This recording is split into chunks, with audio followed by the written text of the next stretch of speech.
Welcome to the Bleav in Hornets podcast on the Bleav Podcast Network. My name is Sam. Muggsy Bogues is with me. Muggsy, how you doing?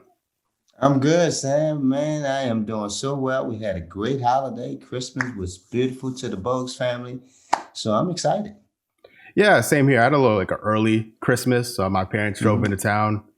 So on Christmas Day, kind of kept things low key and safe and all that with what's going on in the world. Also, I'm 31 now, so Christmas is a little different at this point.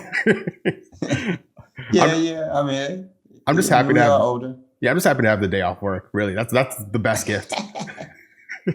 That's true. That's true. But everybody still love to open up a gift. Mhm. Just to feel like somebody do care for them. But it is it's a holiday. I always consider it's overrated. But my kids are older now. My grandkids are kind of at that teenage stage too, so they really just want money, which they all do. Mhm. But like I say, it was a good day. Yeah, and we Quiet, had safe, like you said, quiet and safe. yep, yeah. So pr- pretty I've been to Charlotte for 5 years now. I'm Hmm? from the Midwest originally, and I still quite can't get over how warm it is on Christmas. My first Christmas here was 60 degrees, and that blew my mind. Where So you it's expecting that snow, huh? You looking for that snow to yeah, come down and that yeah, freezing that freezing mist, that freezing. What you say, Midwest? yeah, Midwest. So yeah, Yeah, Midwest. Yeah, that weather sub-zero out there. temps, Whew, it's brutal. It can be that brutal. that wintry But mix, and all that stuff. yes, yes, But yes. here, so But it's like, all here right, in the Carolinas, we do have seasons. Mhm. We do have season. We do consider the 4 seasons we do have and do experience. But sometimes we just have a little warmer winter than others. Yeah, and when it does get cold, for Mhm. me now, cold is anything under 40. I've lost all my Midwest tolerance. So anytime, when I walk my dog, I'm hoodie, coat, bundled up. I can't handle it at all. I think it's Yeah. my mom's Puerto Rican. I think it's my Puerto Rican blood, like really shining through when it gets really cold outside. But anyway, we're not here to talk about my blood. We're here to talk about the Hornets. I hear you um, absolutely. And you mentioned gifts earlier. We got 3 real NBA games as a gift from the NBA. And a pretty big gift to cap it all off with a huge dub over the Brooklyn Nets. Yes. A very unexpected and much appreciated W. We're going to get into all those games in this episode. We're going to talk about the Hornets injury issues that are popping up right now, and just what we've seen from these games in general. You ready to get into it? Let's get into it. Let's discuss. Cool. So let's start with the bad news first. Right. We lost. The Hornets will be without Cody Zeller for at least 4 to 6 weeks. Muggsy, what are your thoughts on his loss right now, and Bismack Biyombo kind of picking up the slack? Well, unfortunately for the Hornets organization, they're accustomed to Cody being out. He's really hasn't had a full season since he's been in the league, and that's been a knack on him. But for other guys, it's a matter of opportunity. A matter of being able to get some minutes and being able to step up. You mentioned Bismack Biyombo. He got to really step his game up. I think he really did that last game against Brooklyn, being in the right place at the right time, moving without the basketball. The guys being able to find him. He get him easy baskets underneath. He's going to have to continue to do that. And he also going to have to be able to continue to protect the paint, rebound the basketball. And collectively, they're going to have to do it as a unit. And I think by Cody being out, because Cody was that intangible guy. He the guy that be diving on the floor, constantly get the rebounds, constantly banging, and that's probably one of the reasons he constantly always get injured. So I think collectively as a unit, everybody gonna have to do their part, and I think Biz is gonna be the lead, gonna have to be at the helm to that. Yeah, I got to be honest. I was a little disappointed to have not seen Vernon Carey or Nick Richards at this point get some NBA minutes. But I have to remind myself these guys are rookies. Absolutely. It's going to take some time for them to get involved. Which seems to be a theme. Just a friendly reminder to all Hornets fans out there. We're just 3 games in. It's a long season. And coach is trusting his rotation right now, and I think he got his set rotation. With McDaniels and Cody and Caleb coming off the bench and Melo coming off. So he got his rotation. I guess he wanted to really stick with that, and that's showing some consistency and chemistry is building within that. Those guys, got to continue to remain professionals. Their opportunities will come, and that's what NBA professionals being all about. When your opportunity comes, you got to be ready, regardless how many games you played and how many games you haven't played. Mm-hmm. And sticking with the injury news, this one's a lot more positive. PJ Washington left the game early with an ankle injury.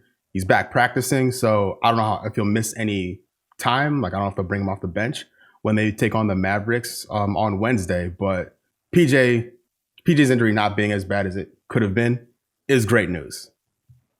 Yeah, that is great news. Anytime you twist that ankle, though, it could be bothersome, and it can linger on. And hopefully, they can continue to get as much treatment he can before Wednesday. And I'm quite sure the trainers and the organization are going to look at it and see if it's something that they can kind of set them out this game and let them get a little more time to rest out, because it's a long season. We're just 3 games into it, and we need PJ going forward, especially with Cody being injured. We can't afford both of them being out a long stretch of time, and I think sure that the organization is going to kind of monitor him going forward and make the best decision for him come game time. And I feel bad because he had a slow start to the season. He's talked about it. He's admitted it. And when you're on the shelf, you don't get a chance to redeem yourself. You're just kind of waiting for your opportunity to get back in there, and then to prove you can play better. And I'm glad he's back, because he showed up huge. He showed up huge against Brooklyn. Yeah, and that was that. After the 2 losses, against OKC and Cavaliers, he stepped up. 18 points. That's what he need to continue to do, especially with Hayward leading the charge. Oh yeah, PJ has a really strong chance to really fill up the stat sheet this year, playing multiple positions for the team. So it's good news. He'll be back sooner than later, which is always nice. Yes. But the Hornets, though, got off to a rough start, to say the least, against the Cavaliers and the Thunder, 2 teams I said on this podcast would be favorable, to say the least. Those matchups were favorable, to say the least. Hey, Cavs beat the Nets as well. They got another win. Saxon, those boys are playing some good basketball. The guards, Garland, Okoro's nice. Guard play. They've been playing pretty strong. And then with Drummond down there in the middle, and Kevin Love coming back. So, that could be a team that could be really scary, early on in the season. You don't want to kind of catch them because teams trying to get out early and establish themselves. So, but against OKC, we felt like we was going to win that one. Considering all the things that went on with their organization, so many bodies, left out of the organization, considering what they did in the bubble, making the playoff, Chris Paul and so forth, and Schroeder.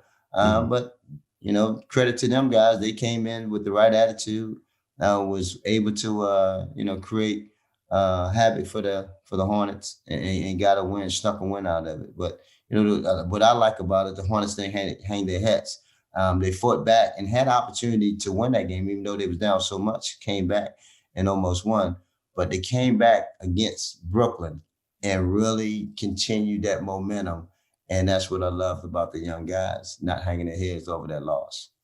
Yeah, that team, that game was so fun to watch against the Nets, because I was sitting in my live stream hoping for the best. I had tons of Hornets fans in there, some Nets fans, and then I read the panic in the Nets fans' texts as the game went along.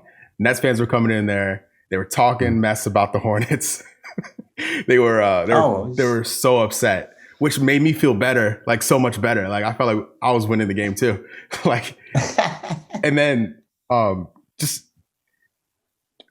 Muggsy, how important is that kind of bounce back, to not only bounce back like the Hornets did with a win, but against a team like the Nets, like avoiding that losing streak and proving to the rest of the league that your team is ready for it? Well, I mean, and for a young team, you would expect, even though they got some veterans, which in Bismack and Hayward, but they relatively majority of their young team, you would think they will hang their heads. But again, that momentum carried over from that OKC. They felt like they could have came back and won that game, came up short, and they just came out and collectively, they really, felt like they can play with the Brooklyn Nets, even though Kyrie and KD had, 28 and 25 good games, still wasn't enough because the unit, all five of them starters, was able to be in double figures. They shared the basketball, and that's what you got to do. And then Hayward, like I say, he really led the charge. He got 28 points. He can create opportunities from behind the arc as well as the mid-range. And he put so much pressure on your defense when he's able to do that, going downstream and pull up at the mid-range, which is not so much heard of in today's game. It's more or less around the 3-point range. But he has that ability to go to the basket as well as pull up for that mid-range and put pressure on your defenders. And I think that's what helps a lot of the young guys, because now they can kind of get to their space and get to their place. And then sometimes where, you need a basket, they got a veteran who can go get it. And that's what I've, again, liked about the way they play, how they shared the basketball, how they minimized their turnovers this time and didn't allow them guys to get out into some open transition baskets. The dog is going nuts in the background. Apologies. Gotta love it. Part of the family. All it takes is one random door to open or close, and it's all right. He's like, I need to protect this house all of a sudden. Yeah. So you mentioned the Thunder game. I want to give some love to Miles Bridges because his fourth quarter was insane. 14 points in the fourth quarter showed like the Miles that we all hope to see this season. And hopefully we get to see more of this Miles Bridges, because his role right now is off the bench. And the idea of having a dynamic scorer as the sixth or seventh man is a great place to be for the franchise going forward. Like, it's a great tool to have in the tool bag. Yeah, and with his skill set, I mean, having him taking on that role, it's really big on him. And I honor it and I credit him to that, because that's going to allow him to grow as a player. He had a rough start early on in that game in Brooklyn, but, again, came back that second half, even in OKC. Bam, he just knocking that shot. Yeah. And then he just really just fed off of that. His confidence has continued to grow. They know that they need his scoring. They need his productivity night in and night out. And that's what being a professional is all about, coming in and being consistent. And I think he's going to learn that from a guy like Hayward, how being around a guy like that, how to come in and conduct yourself.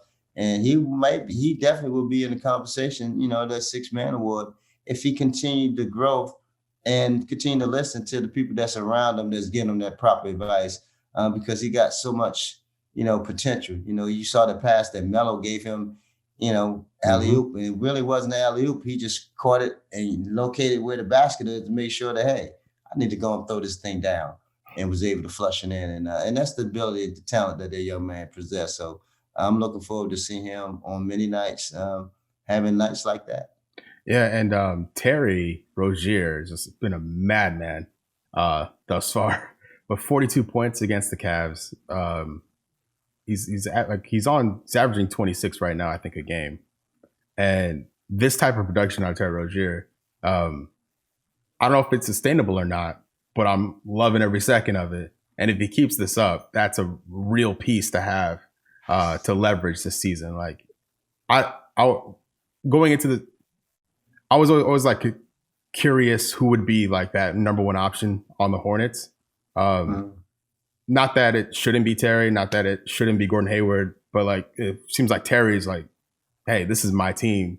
And when things aren't working, we saw it in the Cavs game where he's just, I'm shooting this thing. Guys are setting picks for him. He's taking that shot. He's taking those shots fearlessly. Like, I'm loving that. I'm loving that out of him. Yeah. I think so much. They bring different skill sets to the game in terms. I mean, different skill set to the game in terms of who probably will get that last shot. I think Gordon Hayward probably will have the ball in his hand more times than none, because of the capability. He's able to shoot behind the three, able to get to the basket as well as the mid range, and they trust him in that regard. And Terry, T has been on the road, and he has that capability of creating his own shot as well. And I think him and Hayward, being in Boston for a couple seasons playing with each other, I think it gives them a lot of comfort zone playing with one another. They feed off each other. They feel good out there. They know exactly where each guy like the basketball, and I think that chemistry is going to help the other guys that surround them. And I think it showed in Game 3 for sure. T, as you alluded to, he is on the road. He got to continue to keep that confidence. I hope he can sustain it, because they're going to need it going forward. And D Graham as well.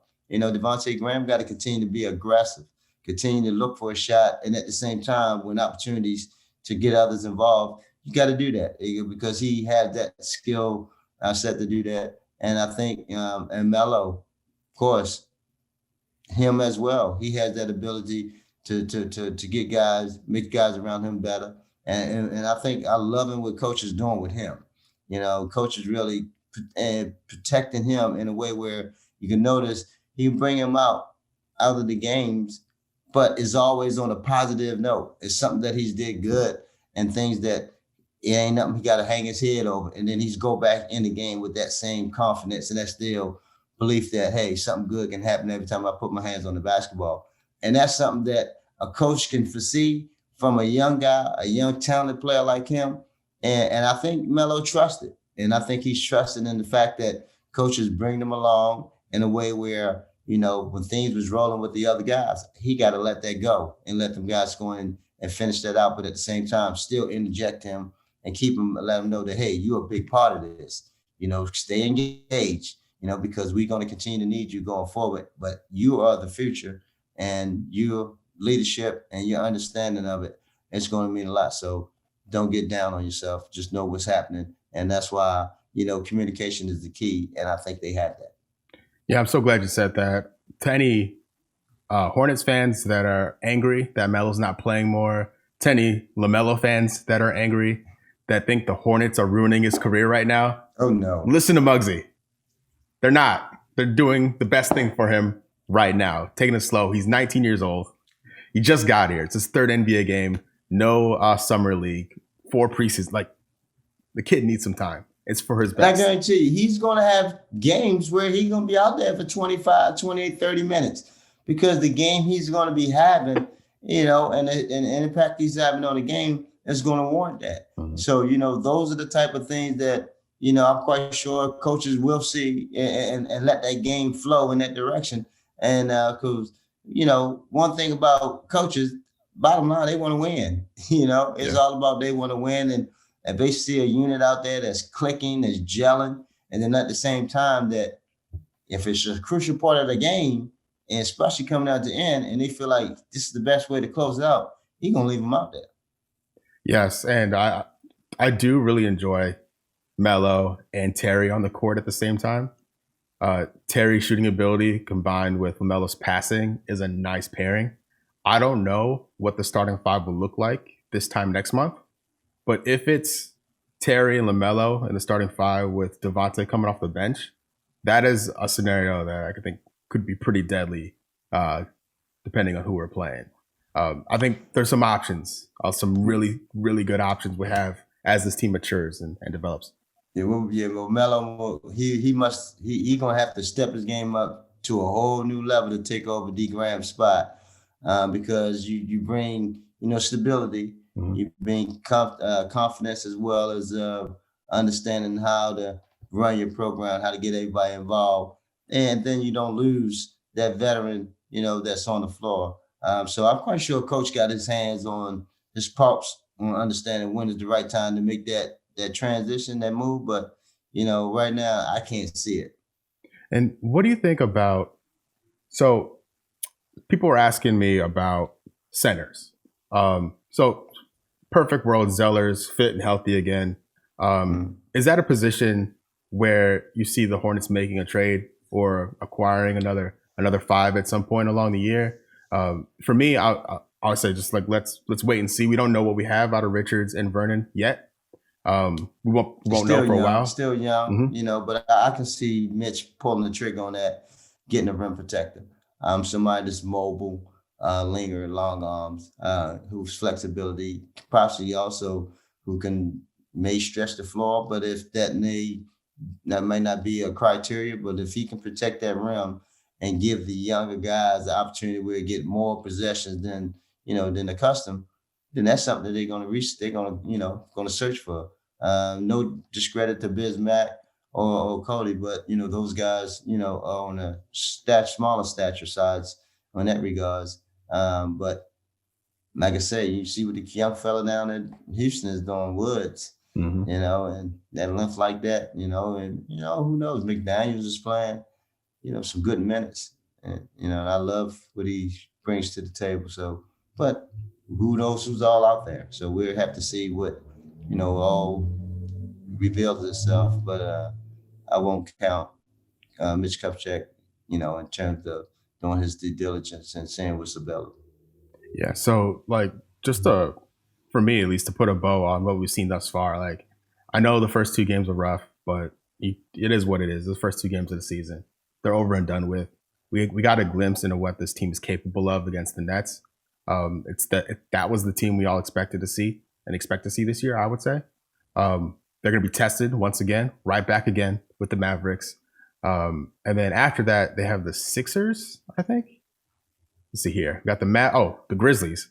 Which, by the way, Ja Morant, get well soon. I know he left the game with the scary-looking ankle injury. I don't know what the severity is, but I don't think we'll see him when the Hornets play them. But we have the Mavs, Grizzlies, and then the Sixers twice. So it's gonna continue. It's not gonna get any easier. Basically, is what I mean. It's about to crank up. Yeah, it's about to crank up. But hey, this is what the NBA is all about. You're looking for the teams. East Coast, West Coast, regardless of who it is, you just got to be ready to be prepared.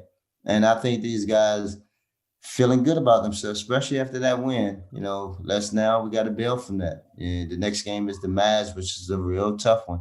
With Luka just coming off that big win against the Clippers. That was scary. Yeah. So they feeling good about themselves. So, but hey, 2 teams feeling good about themselves going to match up. I like those battles. Oh yeah, I'm excited. I know this is a Hornets podcast, but I'm psyched to see Luka play.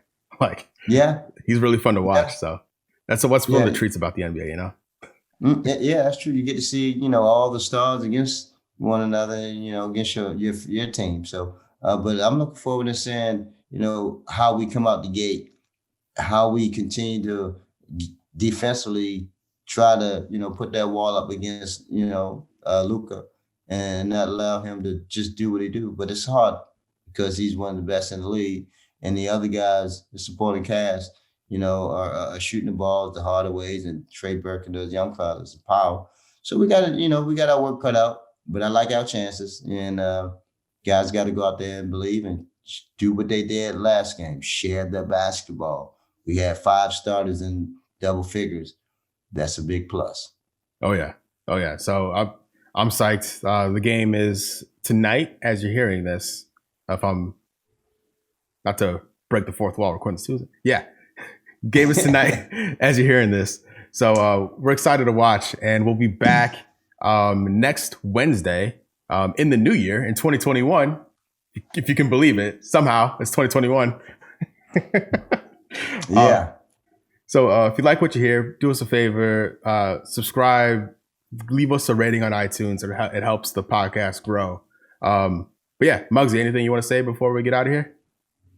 Well, again, I enjoy our discussion about Hornet basketball, Sam. It's always a treat. I feel like I get smarter and smarter every time I talk to you. We have a good dialogue with each other. But again, it's been great doing this. Again, for the folks that's out there, if you like what you hear, you like what you see, tune in, subscribe, because we're going to be here. We ain't going nowhere. It's Hornets basketball. One and only.